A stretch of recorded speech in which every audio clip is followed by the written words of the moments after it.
I'm on Peggy and Dr. Hanson, and then Miss Sherry. You guys We just have some extra seats for you guys.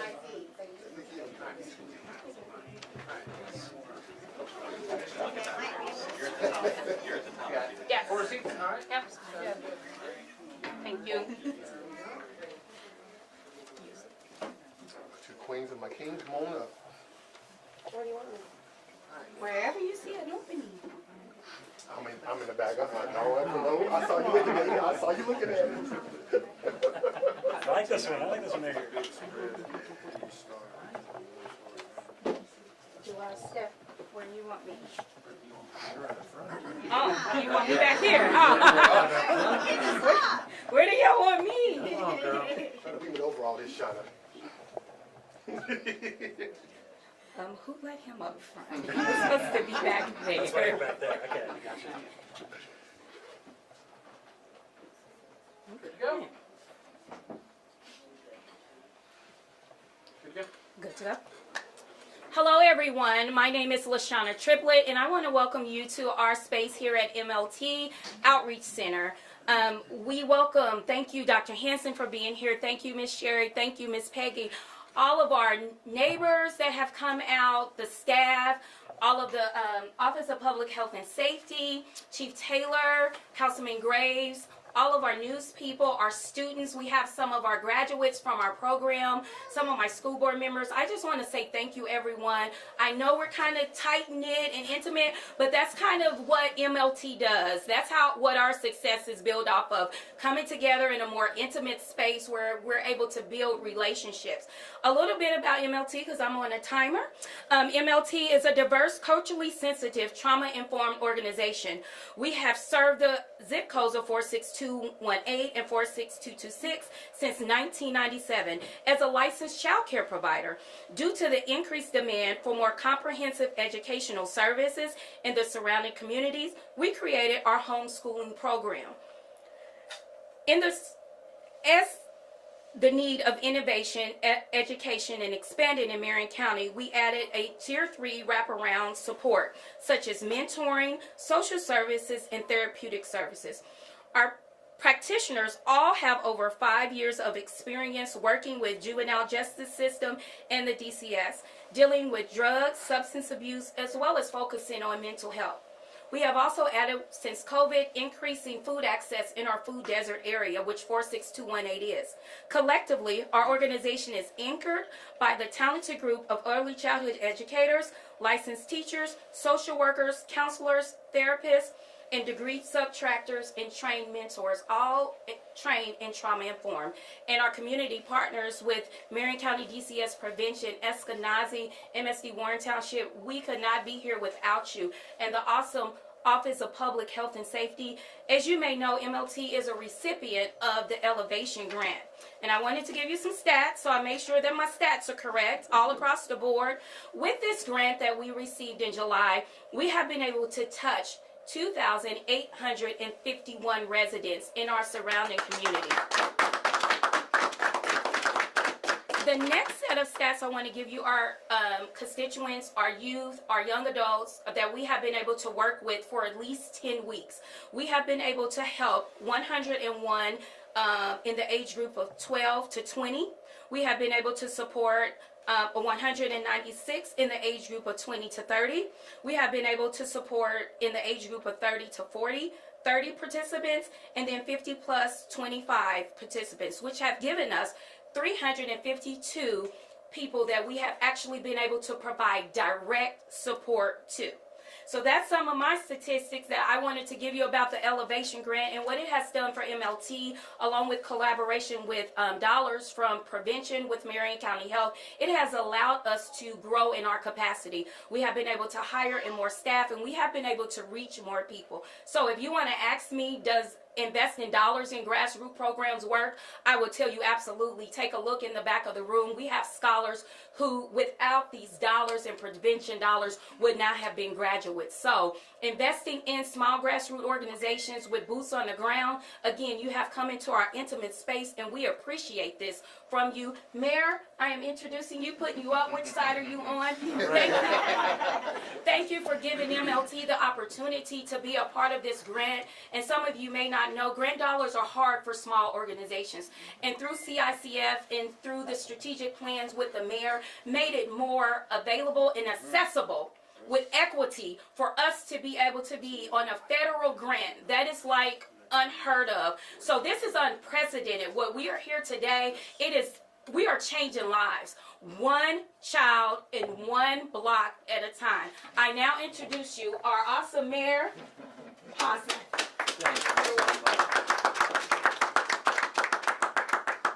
Boy, how do you follow that? Well, my thanks to MLT Outreach for hosting us today. This is intimate, but we're talking about an intimate topic, and that is saving lives in the city of Indianapolis. As a part of our city's 3-year, $150 million anti-violence strategy, MLT puts a name and a face to that plan, and I appreciate that very much. To briefly restate our comprehensive approach, a record $45 million in elevation grants to neighborhood organizations, community-based organizations like MLT, 50 new peacemakers spread out all across the city, funding for 100 new IMPD sworn police officers, $9 million in upgrades to crime-fighting technology, plus additional funding for mental health, reentry services, and more. However, I know that for residents, the only question that really matters is, does this strategy work? In short, the answer is yes. Last year, criminal homicides were down 16%. Now that's triple the rate of the decline nationally. That decline in criminal homicides has continued into 2023 throughout the course of the first 24 days of January. I am forever grateful to the community organizations, the law enforcement officials, and all who serve in the neighborhoods. They affected this decline. However, I think most importantly, for families who continue to be impacted by violence, the only number that truly matters to them is one. The one whom they've lost. And I am sensitive to how a report of progress may sound to those families. That is why the city will never be content with a measure of progress, however significant that measure may indeed be. So we're working for continued declines in 2023. To do that, we'll take what we've learned during the first year of our strategy's deployment, and we will apply it to the approach I outlined at the beginning of my remarks. An approach that lifts the community while making smart investments in law enforcement. So now it's my proud pleasure to hand it over to our city's new Deputy Mayor of Public Health and Safety, Lauren Rodriguez. Mayor.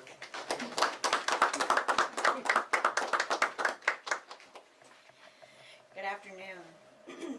First, I just want to say thank you to all of our partners here who have been working with us prior to 2022 when all these dollars were implemented.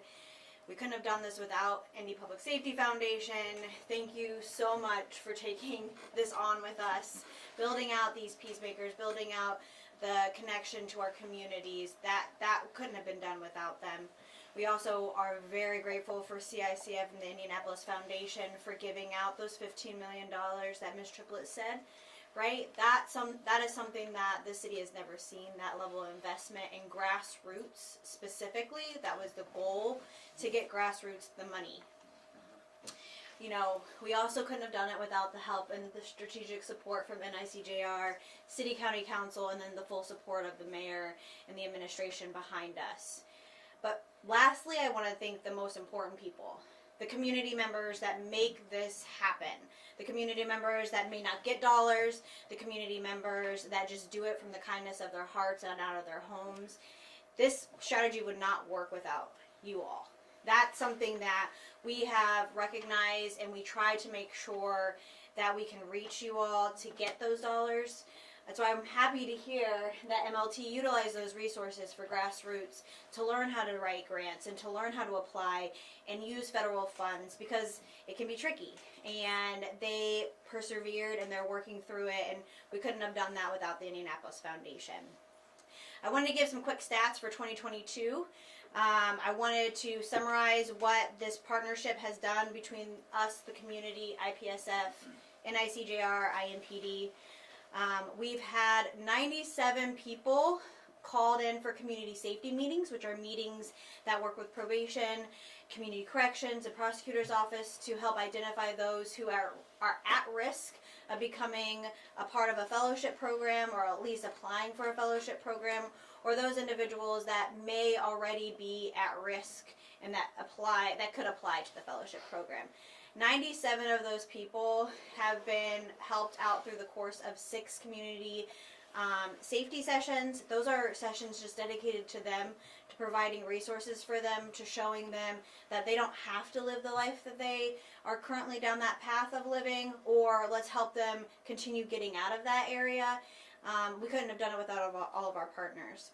99 people were enrolled in the fellowship program, and just to remind everybody, that fellowship program has risk factors set, and that was provided in the report that NICJR, the National Institute for Criminal Justice Reform, sorry, I'll say that one long thing once, and they are the ones that are primarily at risk of getting shot or being the shooter, right? We want to make sure that those people get connected to life coaches, and those life coaches talk to them every single day, face to face, at least 2 to 3 times a week, and just working on everything from learning how to shake somebody's hand, to going to a job interview with them, to helping them find jobs, just making sure they have that unconditional love and support.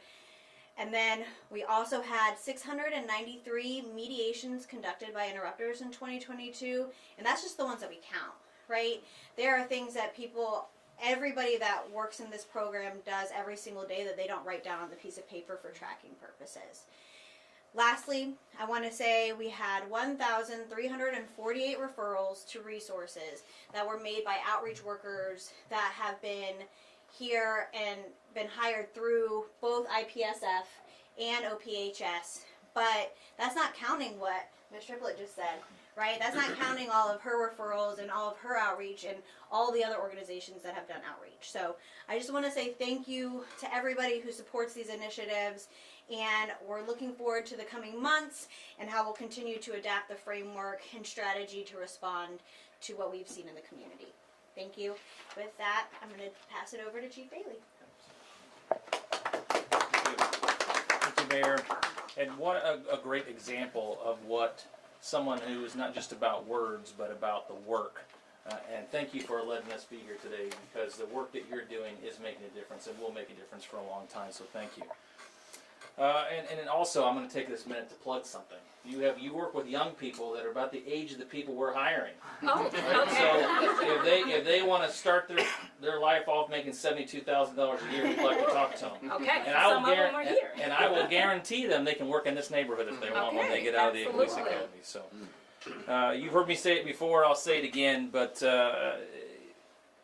I want to make sure the community is clear and that they know INPD is and will be continue to be committed to reducing violent crime in every neighborhood in our city.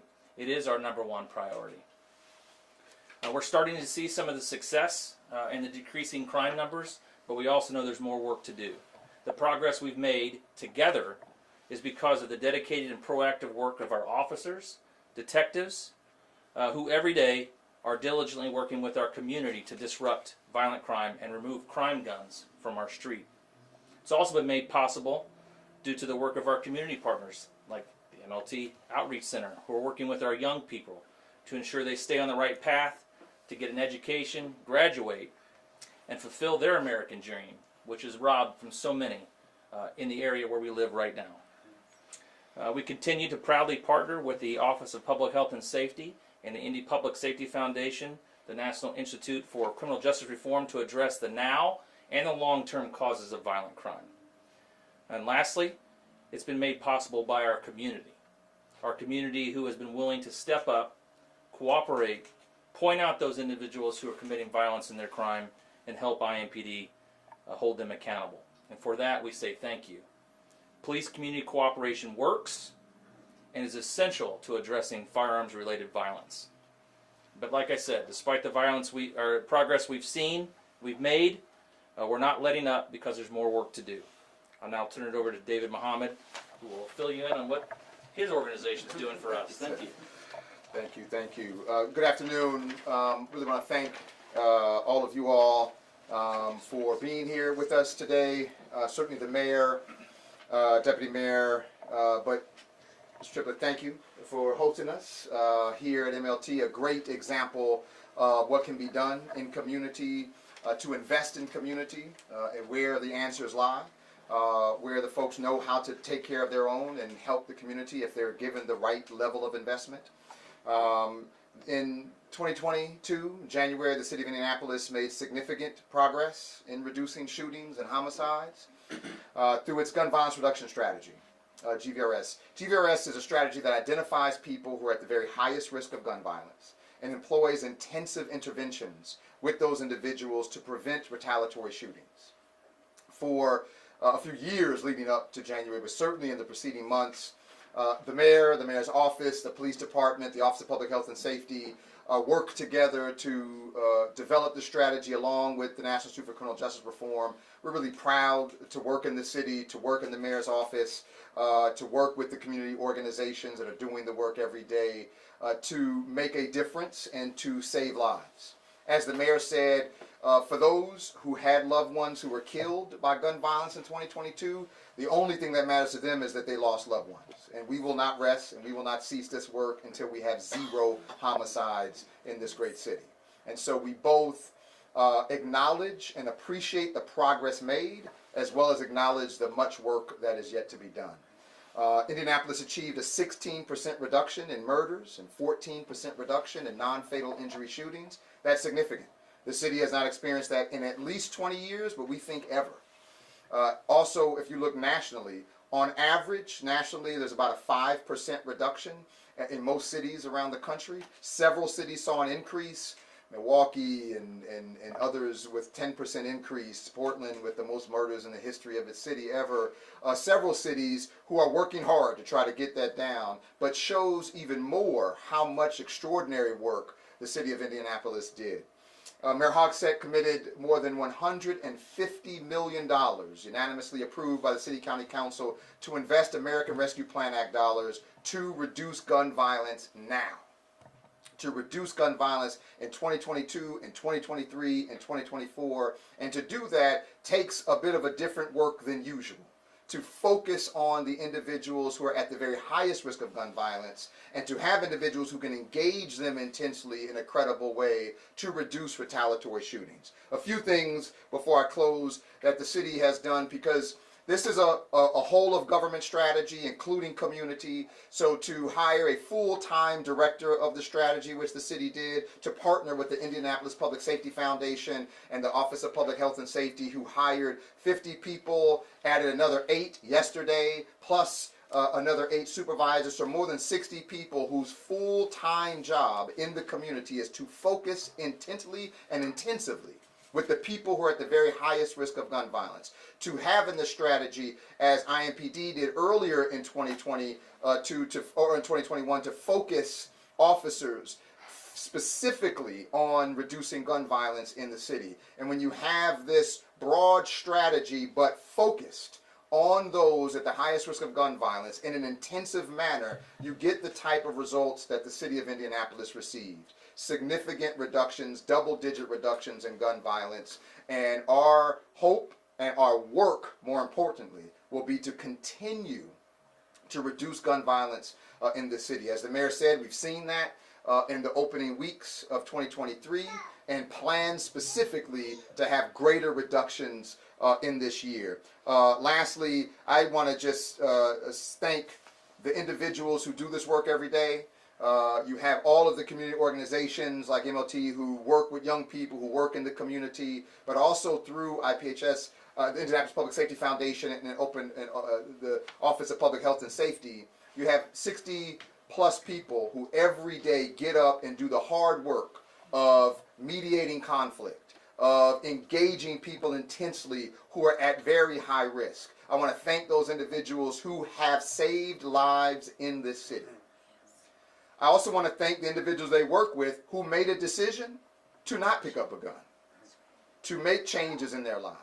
At the end of the day, ultimately, that is how, and those are the people who ultimately made a decision to not use gun violence as a way to address conflict, to make a different decision. They were helped by many of the people in this room and the people who in this room represent. But those young men, primarily, who have experienced a ton of trauma, a ton of pain, often have been victimized themselves by gun violence, made a different decision.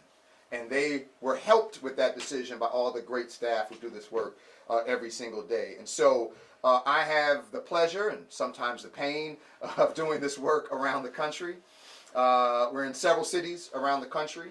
I say this more emphatically when I'm not in front of the mayor, to be honest with you. But there is not a city in this country that we're in 13 cities around the country, and there is not one that is more dedicated, and some of this is numeric. The highest per capita investment of ARPA dollars in violence reduction, the hiring 64 new staff on the community level, more than 80 officers focused on this full time.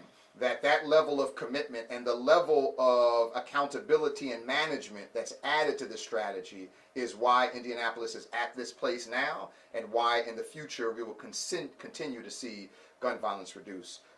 Thank you for your time. I want to, as we call it, the closer, City County Council Member Keith Graves from District 13. I guess I am the closer, huh? Thank you all. Thank you all. Thank you all. Keith Graves, Indianapolis City County Council. Good afternoon. First, I would like to send my condolences and thoughts to the victims and families in California. They've experienced 3 mass shootings in the last 8 days. These senseless acts of gun violence and hate crimes have no place in our city, our state, and our country.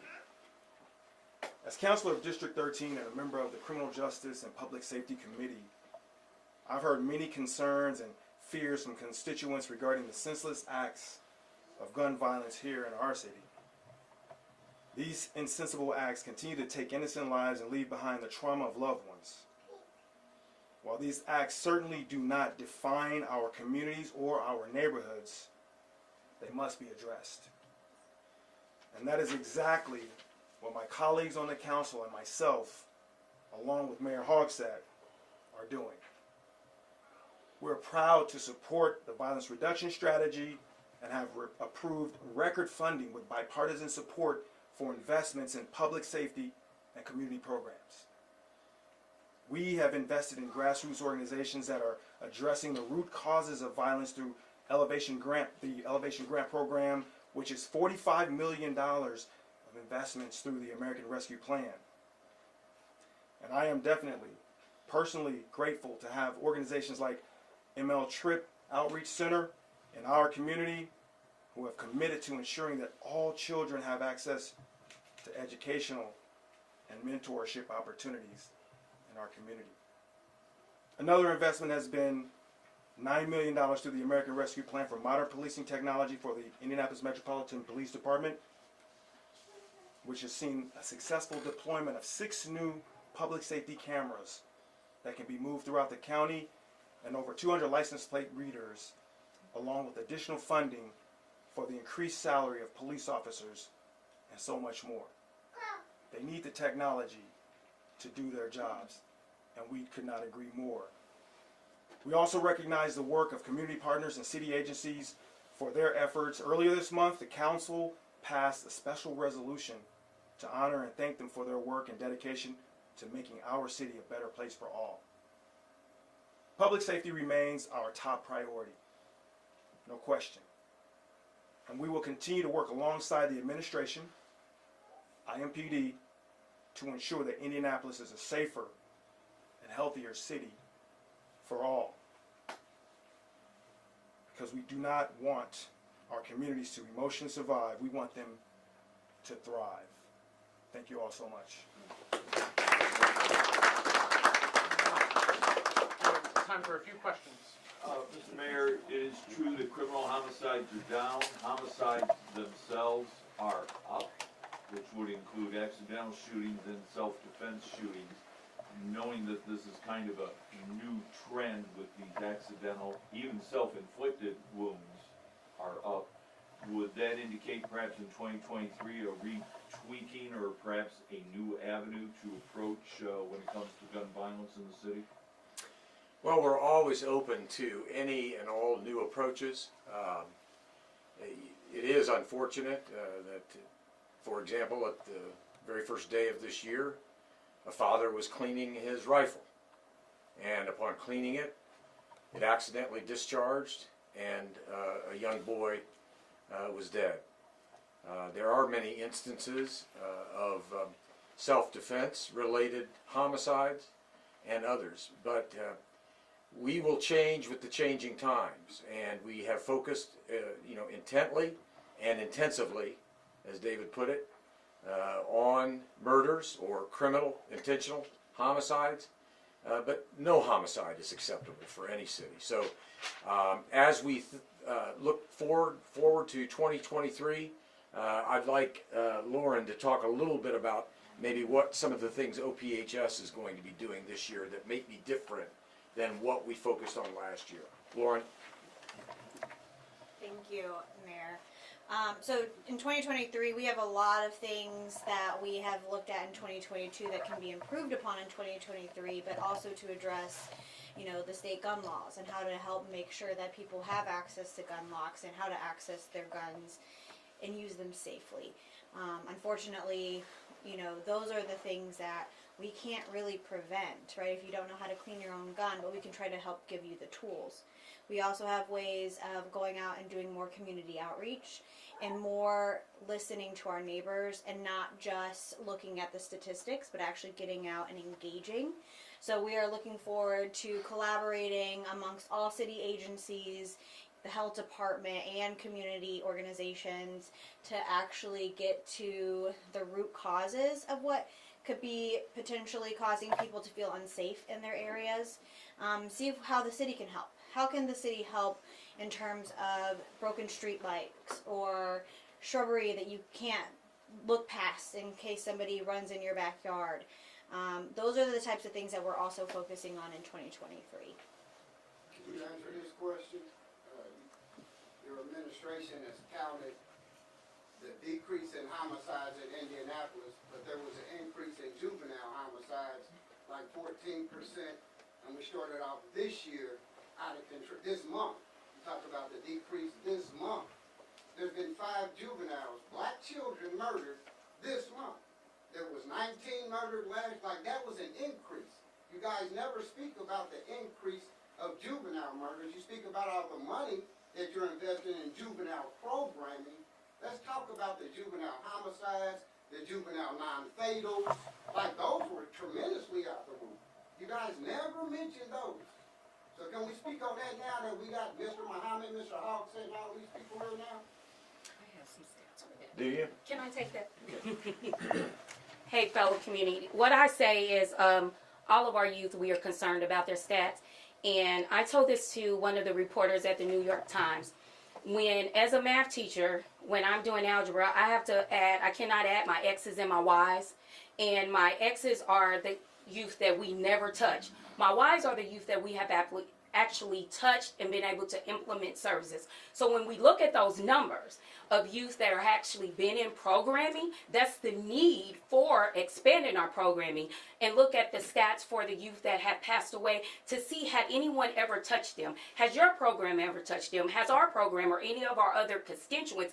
That's where we can begin to know if what we're doing is working. So Well, that would be like, the funding is great for, I'm not knocking nobody who received the funding. The problem is that you guys continue to tout the drop in homicides, and there's an increase in black, so like, our children don't need programming. Some of them got parents. absolutely. To make the community think that all kids have to be touched by programming that's getting funded is ludicrous. Can y'all answer the direct question about the increased homicides in black juveniles, since y'all talking about all the money that y'all funded in these youth programs for black juveniles? I just want a direct answer. There's an increase this year and last year. And so some of that comes from our gun laws, and a lot of that's going to come from educating our parents and our youth on their self-worth and making sure that they're educated on gun violence, and parents are educated with being able to properly put their guns up. So I absolutely agree with you. We're in this all together, and it's going to take us, and everybody, you're right, don't need programming, but we all can use being educated in a different area. And right now, crime is up because what do? We make guns look fancy. We, as adults, we make them look appealing. So how do we begin to turn that mindset around? We can't lower our crime amongst our juveniles until we begin to earn their trust and let them know that their lives do matter.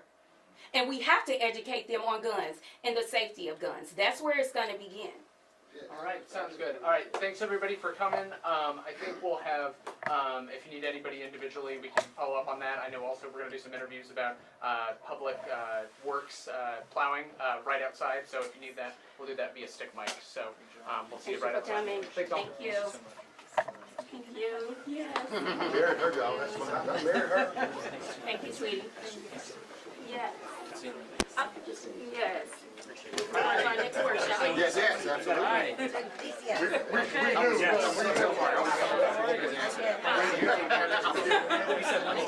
I would have said a couple of things. One, the number Thank you. of Are you doing I'm good. Oh, good. All right. You are the ones making a difference. Thank you. Hold on now. Yes. Thank you, Dr. Thank you so much. Thank you for the support. So we saw